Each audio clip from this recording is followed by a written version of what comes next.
nosso Deus por este culto. Depois de 2 semanas aí, praticamente, de suspensão das atividades, queremos ter esse tempinho aí resguardado, mas eu louvo a Deus por esse nosso retorno e por esta oportunidade de podermos estar juntos e louvando ao Senhor. Amém? Nós iremos dar continuidade à nossa série de mensagens no livro de Atos. Gostaria de convidar você, por gentileza, a abrir sua Bíblia no livro de Atos, capítulo número 15. Pela manhã foi ministrado aqui do capítulo 15, do versículo 1 ao versículo 21. E pela graça de Deus, com o auxílio da graça de Deus, nós iremos dos versículos 22 ao 35 do capítulo 15. Quero louvar a Deus pela vida de uma colega de trabalho que está aqui nesta noite, nossa irmã Eliane. Vou tentar beber um pouco menos hoje. Eu estou com medo do diácono não pedir para o pastor para não deixar pregar mais nada, porque eu estou bebendo água demais. Nossa irmã Eliane, colega de trabalho, amiga, Deus em Cristo abençoe, também está ali com a sua filha Laine. Deus continue abençoando a vida de vocês grandemente. Quantos acharam o texto bíblico? Digam amém. Amém. Capítulo 15 de Atos, dos versículos 22 ao 35, leiamos a palavra de Deus. Ouça com fé, ouça com atenção a Escritura Sagrada. Então os apóstolos e os presbíteros, com toda a igreja, decidiram escolher alguns dentre eles e enviá-los a Antioquia com Paulo e Barnabé. Escolheram Judas, chamado Barsabás, e Silas, 2 líderes entre os irmãos.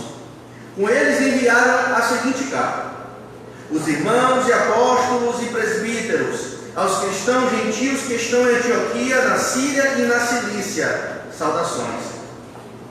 Soubemos que alguns saíram de nosso meio sem a nossa autorização e os perturbaram, transtornando a mente de vocês com o que disseram. Assim, concordamos todos em escolher alguns homens e enviá-los a vocês com os nossos amados irmãos Paulo e Barnabé, homens que têm arriscado a vida pelo nome de nosso Senhor Jesus Cristo. Portanto, estamos enviando Judas e Silas para confirmarem verbalmente o que estamos escrevendo.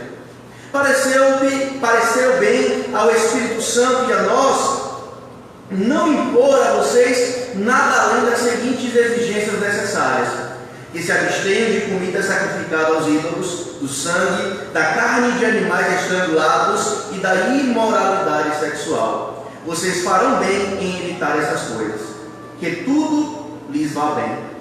Uma vez despedidos, os homens desceram para Antioquia, onde reuniram a igreja e entregaram a carta. Os homens a leram e se alegraram com a sua animadora mensagem. Judas e Silas, que eram profetas, encorajaram e fortaleceram os irmãos com muitas palavras. Tendo passado algum tempo ali, foram despedidos pelos irmãos com a bênção da paz para voltarem aos que os tinham enviado. Mas Silas decidiu ficar ali. Paulo e Barnabé permaneceram em Antioquia, onde com muitos outros ensinaram e pregavam a palavra do Senhor. Amém? Feche seus olhos. Senhor Deus, mais uma vez estamos diante do texto sagrado. Te agradecemos por esta porção das Escrituras inspirada pelo Teu Espírito. Te pedimos, Senhor, fala conosco por meio dela. Deus, confronta-nos, exorta-nos, anima-nos, consola-nos, Senhor. Que a Tua graça possa fazer com que possamos compreender a Tua palavra e sermos transformados à luz dela. É o que te pedimos no nome de Jesus.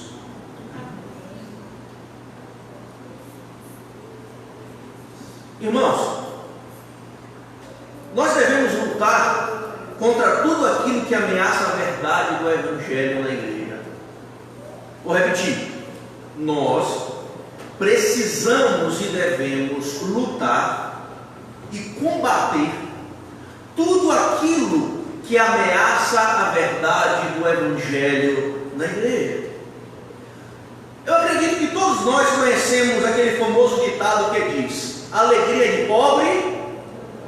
dura pouco. Tem um ditado semelhante que as pessoas da terra de Cleu usam, que é mais ou menos assim: quando Deus dá o trigo, o diabo vem e rouba o saco. Mas deixa isso, vamos usar o nosso aqui que a gente usa, né? Alegria de pobre dura pouco. Geralmente, irmãos, isso é dito quando o pobre tem uma expectativa de ganhar algum dinheiro ou alguma outra coisa, mas isso acaba não acontecendo. Ou o desfrute de uma boa notícia logo se finda ou dura muito pouco.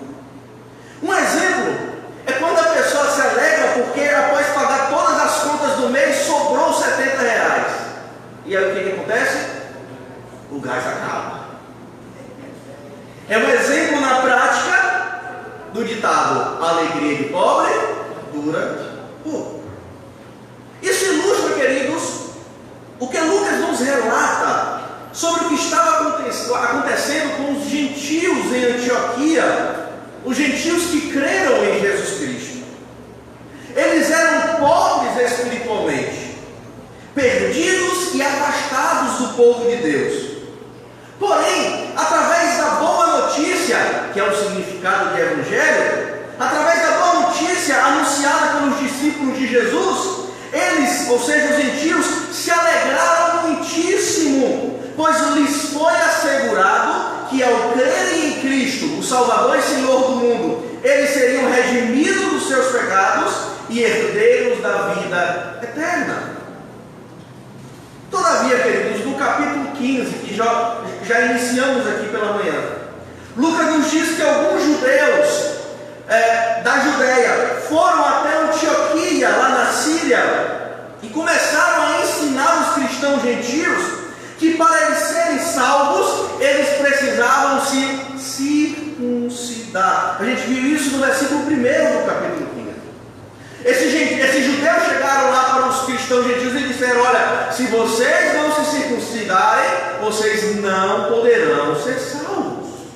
Ou seja, o que esses judeus estavam falando para os gentios era: vocês só podem ser salvos se vocês se tornarem judeus. E isso, queridos, trouxe grande aflição e conturbação aos cristãos antioquinos, pois o evangelho que eles tinham ouvido dizia que eles seriam salvos somente por meio da fé na pessoa e na obra de Jesus. E isso Deus já tinha mostrado aos próprios judeus. A gente já viu aqui em Atos. Deus já tinha mostrado que era por intermédio da fé em Jesus Cristo que tanto judeu como gentil eram salvos. E foi esse evangelho que os gentios de Antioquia ouviram, só que agora eles estavam ouvindo uma outra coisa, e isso trouxe grande conturbação e aflição, como a gente vai ver aqui ao longo desse texto. E o que nós iremos analisar aqui, meditar, queridos, nesse texto aqui, dos versículos 22 ao 35, é o retorno da alegria e o grande consolo que sobreveio aos pobres cristãos gentios. Pois a igreja lutou para preservar a verdade do Evangelho, a verdade que salva judeus e gentios e os fazem serem participantes de um mesmo povo, o povo de Deus. Vamos analisar então isso aqui em duas partes. Primeiro, nós iremos ver aqui o esforço da igreja em preservar a verdade do Evangelho. Dos versículos 22 ao 29, nós iremos ver como a igreja se esforçou para preservar a verdade do Evangelho. Após relatar o concílio que houve em Jerusalém e o que foi decidido lá sobre a situação dos gentios que estavam se convertendo a Cristo, Lucas vai descrever agora o esforço da igreja em preservar a verdade do Evangelho, bem como a comunhão com os gentios. Os versículos 22 e 23, Lucas diz assim: então, os apóstolos e os presbíteros, com toda a igreja, decidiram escolher alguns dentre eles e enviá-los a Antioquia com Paulo e Barnabé. Escolheram Judas, chamado Barsabás, e Silas, dois líderes entre os irmãos irmãos.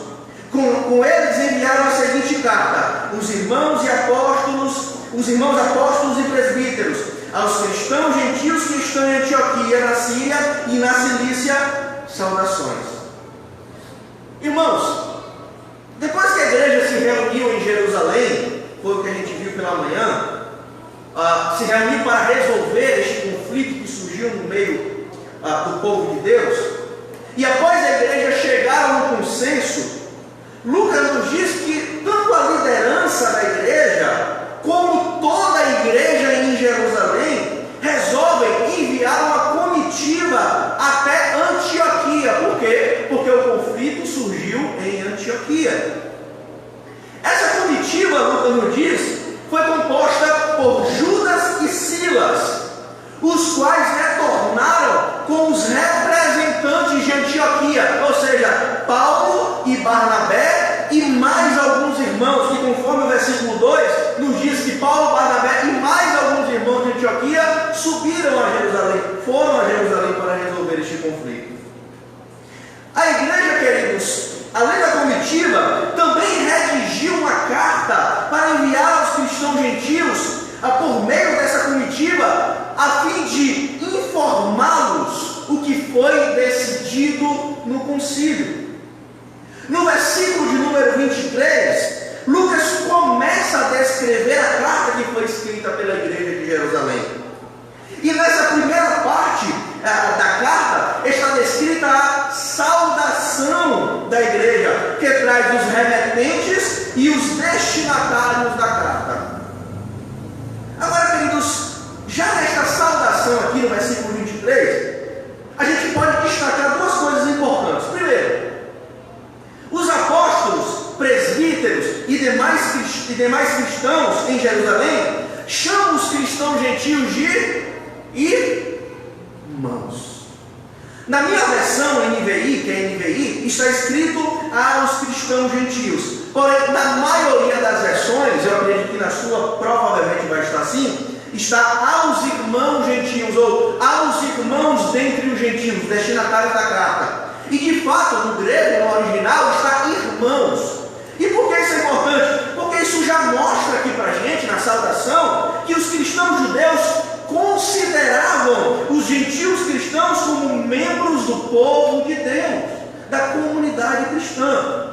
A segunda coisa importante já na saudação aqui, dessa carta, é que da forma como está escrita a carta nessa saudação, podemos perceber que ela foi feita, ela foi produzida para que circulasse nas igrejas, em várias igrejas, uma vez que ela não foi destinada somente aos cristãos em Antioquia, onde surgiu o conflito, mas também para as igrejas da província da Síria Cilícia, que na época era administrada como apenas uma província, mas a carta foi destinada também aos cristãos que estavam nesta província Síria Cilícia, em toda a província da Síria Cilícia. E nos versículos 24 a 29, Lucas continua descrevendo o conteúdo da carta e diz assim: sabemos que alguns saíram de nosso meio sem nossa autorização e os perturbaram, transtornando a mente de vocês com o que disseram. Assim, concordamos todos em escolher alguns homens e enviá-los a vocês com nossos amados irmãos Paulo e Barnabé, homens que têm arriscado a vida pelo nome de nosso Senhor Jesus Cristo. Portanto, estamos enviando Judas e Silas para confirmarem verbalmente o que estamos escrevendo. Pareceu bem ao Espírito Santo e a nós não impor a vocês nada além das seguintes exigências necessárias: que se abstenham de comida sacrificada aos ídolos, do sangue, da carne de animais estrangulados e da imoralidade sexual. Vocês farão bem em evitar essas coisas, porque tudo lhes vá bem. Queridos, no corpo desta carta, a igreja de Jerusalém diz que estava ciente daqueles judeus que saíram de lá para perturbar os cristãos gentios em Antioquia com os seus ensinos. Como já vimos, esses judeus que estavam perturbando os gentios, eles ensinavam que os não poderiam ser salvos a menos que se circuncidassem. E a igreja deixa claro para os cristãos gentios de Antioquia que eles estavam cientes dessa situação.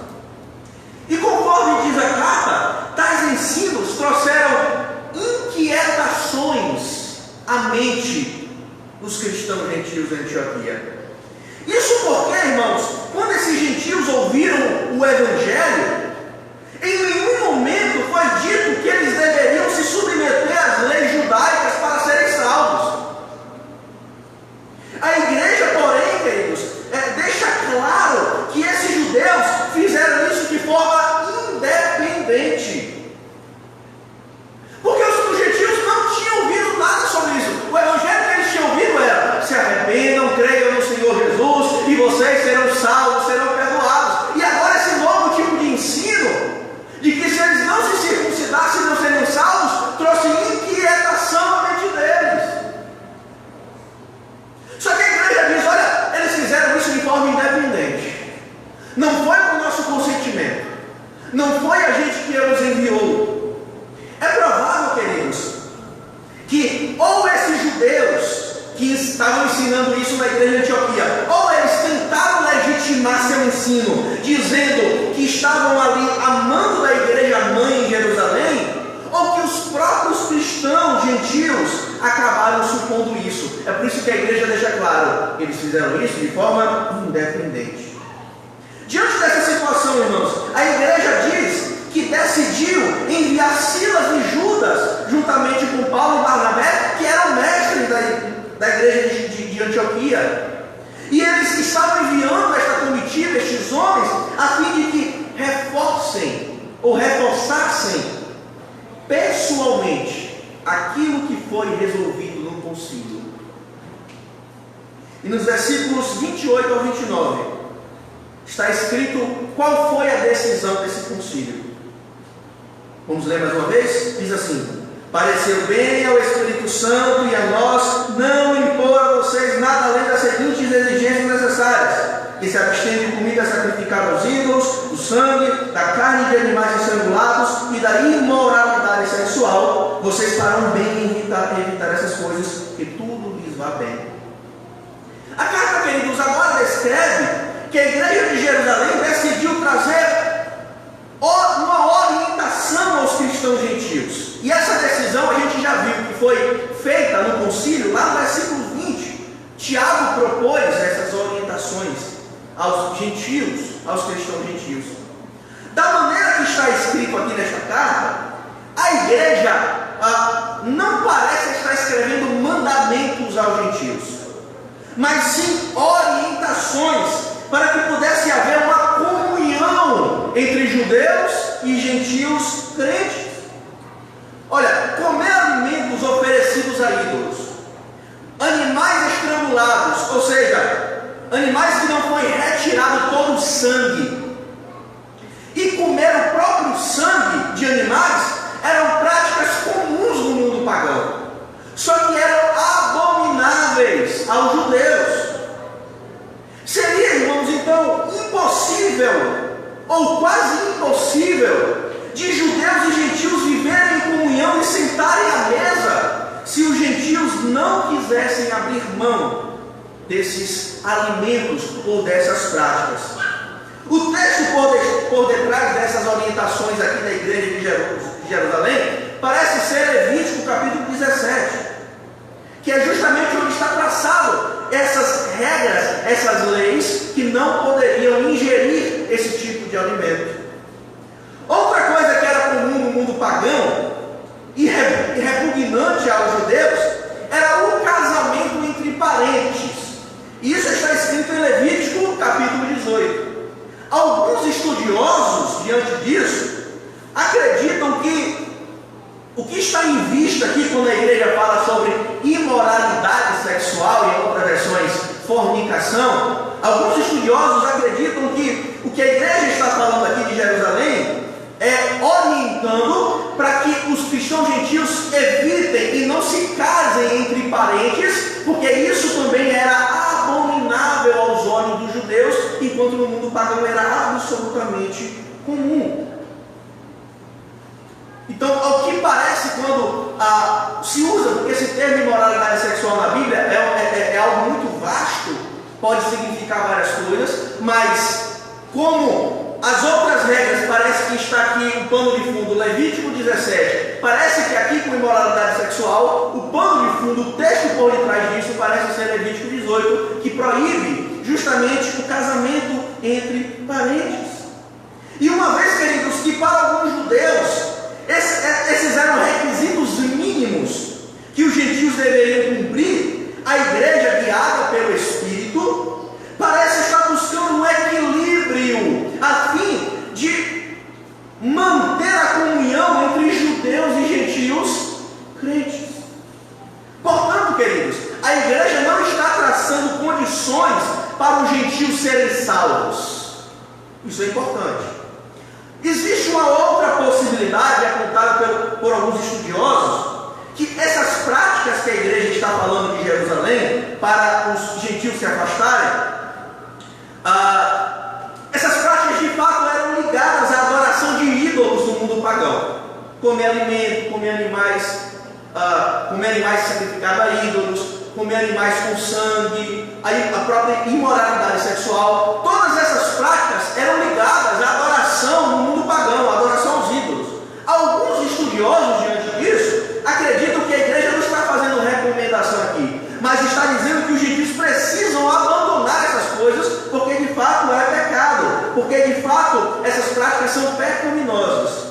À luz do versículo 21, que é a decisão do concílio, e Tiago, após falar sobre estas regras que os gentios deveriam seguir, essas exigências, no versículo 21, Tiago coloca como justificativa a lei mosaica que é pregada nas sinagogas todo sábado. Então, parece que esta possibilidade de que a igreja está falando para os gentios abandonarem, que é ligada à prática do mundo pagão, parece que não faz muito sentido, ou não é muito provável, à luz do versículo 21. O que é mais provável é que a igreja está buscando um equilíbrio para que gentios e judeus cristãos vivam em comunhão. Irmãos, aqui nós vemos como a igreja se esforçou para preservar a verdade do Evangelho em seu meio. Afinal, se os gentios fossem obrigados a se circuncidarem para serem salvos e considerados membros do povo de Deus, toda a mensagem da graça de Deus que salva pecadores por meio da fé de Jesus seria anulada. Paulo, queridos, também teve que combater o mesmo falso ensino que estava sendo disseminado nas igrejas da Galácia. Lá, a verdade do Evangelho também estava sendo ameaçada. E no início da carta de Paulo aos Gálatas, ele diz: admiro-me de que vocês estejam abandonando tão rapidamente aquele que os chamou pela graça de Cristo para seguirem outro Evangelho que, na verdade, não é o Evangelho. O que ocorre é que algumas pessoas os estão perturbando, olha, mesmo termo, querendo perverter o Evangelho de Cristo. Mas ainda que nós, ou um anjo do céu, pregue um Evangelho diferente daquele que eles pregamos, que seja amaldiçoado. Como já dissemos e agora repito, se alguém lhes anuncia um Evangelho diferente daquele que já receberam, que seja amaldiçoado. Gálatas capítulo 1, dos versículos 6 ao 9. Irmãos, nós podemos concluir então que é nosso dever, é dever da igreja combater todo o ensino ou prática que ameaça a verdade do Evangelho em nosso meio. Devemos combater, queridos, toda a tradição e regra humanas que oprimem as pessoas, colocando condições não bíblicas para elas serem salvas. A pureza do Evangelho, queridos, tem que ser mantida a todo custo. Não podemos abrir mão disso, pois nossa fé perderia o seu fundamento. Jesus, queridos, o Messias e Senhor, morreu e ressuscitou. E a partir desse evento, Deus começou a reunir para si pessoas de todas as etnias, culturas e línguas, salvando-as por meio da fé no seu Filho. É o mesmo e único evangelho para rico e pobre, para negro e branco, para homem e mulher, e para judeu e gentio. Da mesma forma, queridos, todo ensino que diz que se você é pobre, está doente ou desempregado, é porque você não tem tanta fé, ou você não é tão íntimo de Deus, ou você não é tão abençoado, é heresia, é falso evangelho. Você já pegou Covid desde essa pandemia aí? Eu não, porque tenho fé. Tenho muita fé em Deus, então até agora eu não peguei, né? Não vou pegar porque tenho muita fé em Deus. O que eu estou dizendo? Que quem pegou não tem fé. Isso é heresia, irmãos. Não é que é erro apenas, é heresia, é falso evangelho. O ensino que diz que você está desempregado, está passando por problemas em casa, está doente, é pecado, é falta de fé. Você não tem tanta intimidade com Deus igual eu. Isso é anátema, isso é destruidor, isso é antibíblico, isso deixa a igreja doente. Portanto, nós devemos combater vigorosamente esse tipo de ensino na igreja. Porque não é o evangelho. Irmãos, nós também vemos aqui que a igreja em Jerusalém, ela formou um concílio, debateu e logo decidiu enviar uma carta junto com alguns irmãos aos cristãos gentios, a fim de que eles fossem confortados e confirmados na comunhão do povo de Deus. Agora pergunta aqui, será que nós nos esforçamos assim também? Será que temos nos esforçado assim como a igreja em Jerusalém? Como tem sido nosso esforço para mantermos a verdade do evangelho por meio da nossa comunhão uns com os outros? Quando surge um conflito na igreja, nós gastamos o nosso tempo, energia e sabedoria para resolvê-lo e perseveramos na comunhão? Ou será que cooperamos para o aumento da discórdia? Queridos, preservar a pureza do evangelho, escute isso aqui, preservar a pureza e a verdade do evangelho é também preservar a realidade que em Cristo nós somos um, que em Cristo somos apenas um povo. Isso também é preservar a verdade do evangelho na igreja, que em Cristo fomos reconciliados não só com Deus, mas uns com os outros. Amém? Irmãos, a igreja de Jerusalém, ela também orientou aos gentios a que seguissem algumas regras da lei judaica, não para serem salvos, mas para que a comunhão com os judeus fosse mantida na comunidade. Portanto, queridos, algumas vezes nós vamos ter que abrir mão da nossa liberdade em nome da comunhão na igreja. Algumas vezes nós teremos que abrir mão da nossa liberdade em nome da comunhão. Muitas vezes, irmãos, a questão não será se algo é pecado ou não. Se for, tem que ser abandonado imediatamente, sem concessões. Mas às vezes não vai se tratar de algo ser pecado ou não, mas sim se alguma prática minha vai fazer o meu irmão cair, ou se a paz da comunidade vai ser comprometida. E se for, ainda que não seja pecado, eu preciso abrir mão da minha liberdade para manter a paz no meio do povo de Deus e a comunhão. Amém? Depois de vermos aqui como a igreja lutou, se esforçou para preservar iremos ver agora em segundo lugar o resultado ao se preservar a verdade do Evangelho. A gente vai ver isso nos versículos 30 ao 35. O resultado obtido ao se preservar a verdade do Evangelho. Após descrever o conteúdo da carta, Lucas agora vai relatar como foi a recepção dos cristãos em Antioquia, tanto da comitiva que veio de Jerusalém, como da carta contendo a decisão do concílio.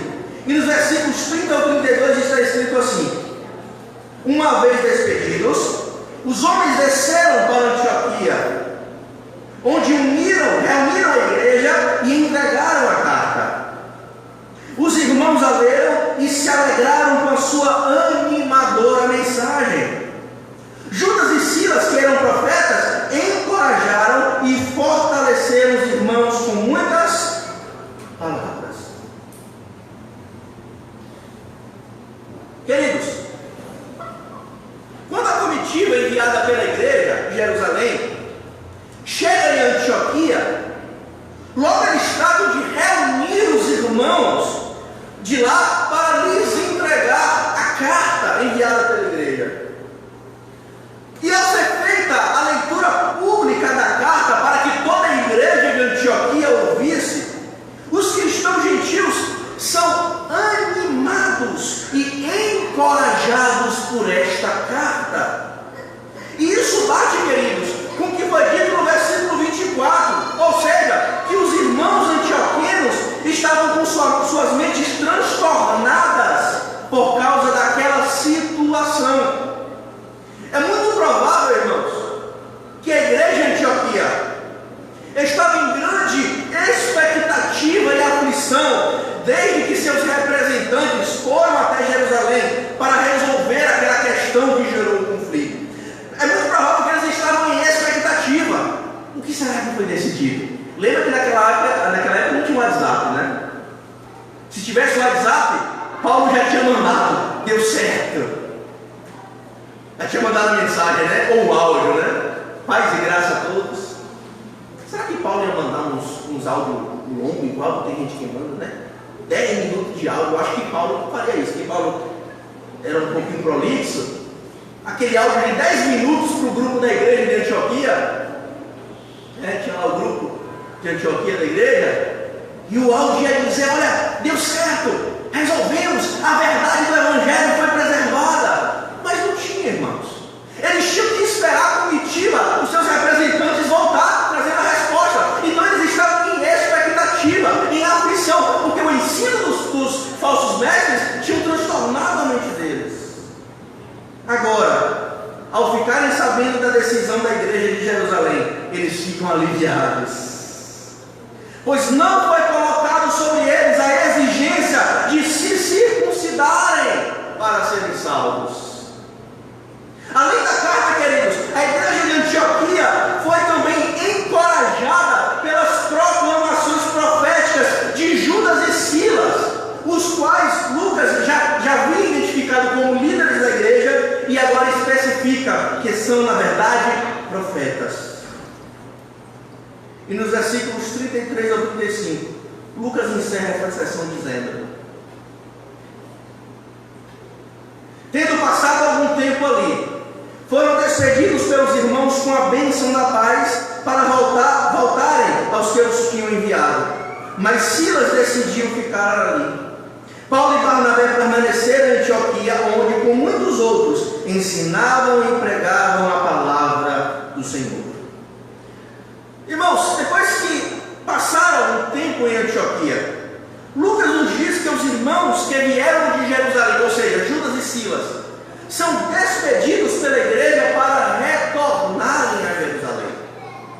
Agora, queridos, é importante o fato aqui que Lucas descreve, que esses irmãos, eles são despedidos com a bênção da paz. Em outras versões está escrito que eles foram despedidos em paz.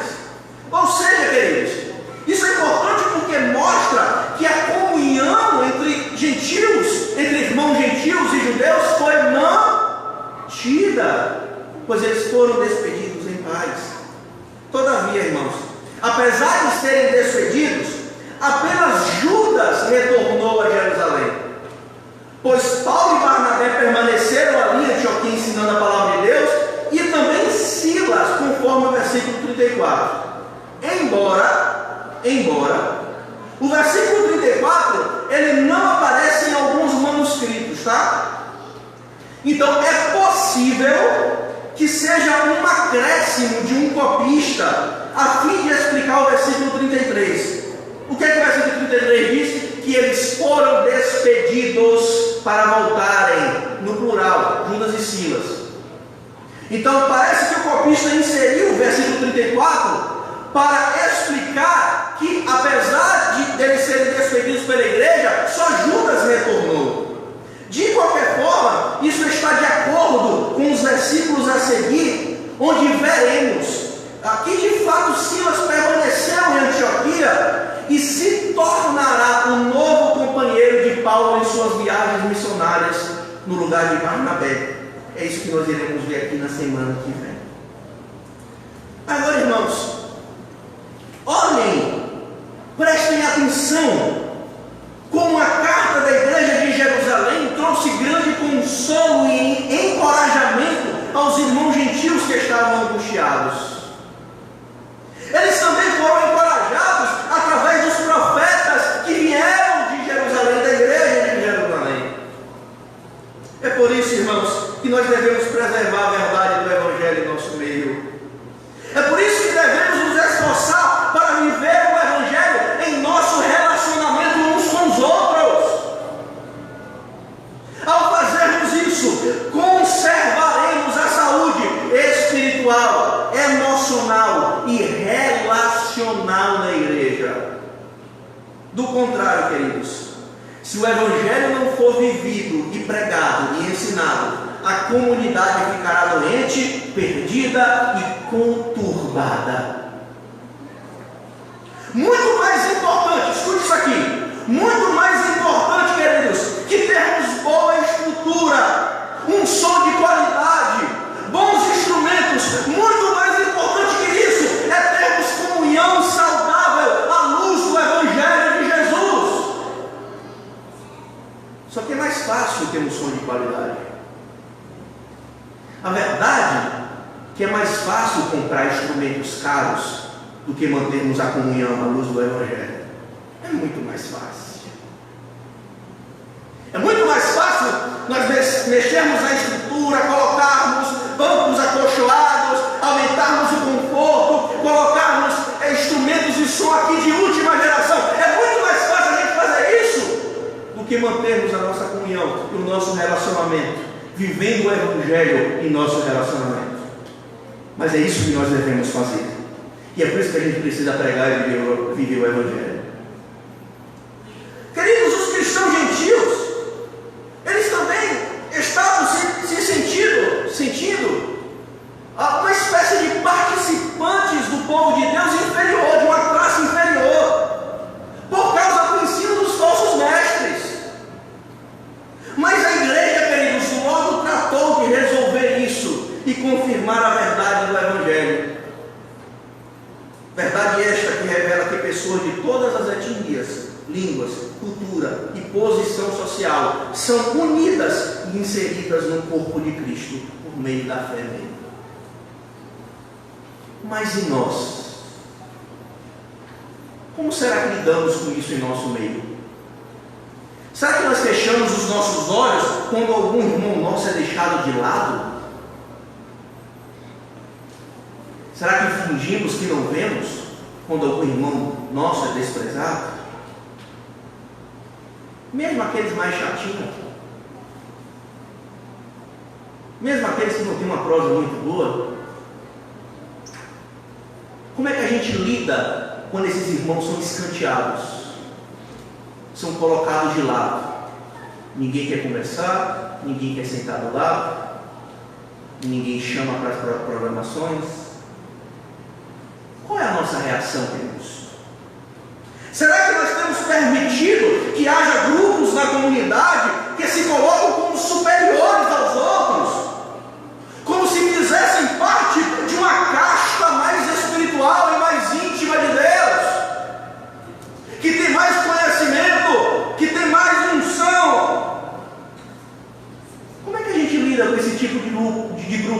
que às vezes surgem na igreja, que se colocam como superiores. Será que nós temos permitido algum tipo de discriminação, seja social ou racial, na igreja? Será que nós temos permitido isso? Escute isso aqui. Uma igreja saudável e evangélica. E quando eu digo evangélica, não é da religião evangélica. É uma igreja que vive e prega o evangelho. Uma igreja saudável e evangélica, ela age para combater esse tipo de prática em seu meio. Uma igreja saudável e evangélica, ela age para preservar o evangelho e que toda discriminação e sectarismo seja banido no meio do povo de Deus. Irmãos, absolutamente todos nós somos salvos e aceitos no povo de Deus do mesmo jeito, por meio da fé em Jesus. E é isso que a igreja se esforçou para preservar. É isso que a igreja se esforçou para continuar ensinando. Amém? Agora, para concluirmos, queridos, lembra que eu falei no começo que a alegria, o ditado que a alegria de pobre dura pouco? Mas eu tenho algo para te dizer. A nossa alegria como pobres pecadores não durou pouco. A boa notícia que chegou até nós, queridos, ela permanece para sempre, porque o evangelho não pode ser mudado. Através, queridos, da morte e da ressurreição do nosso Senhor Jesus, somos redimidos e nos tornamos membros plenos do povo de Deus.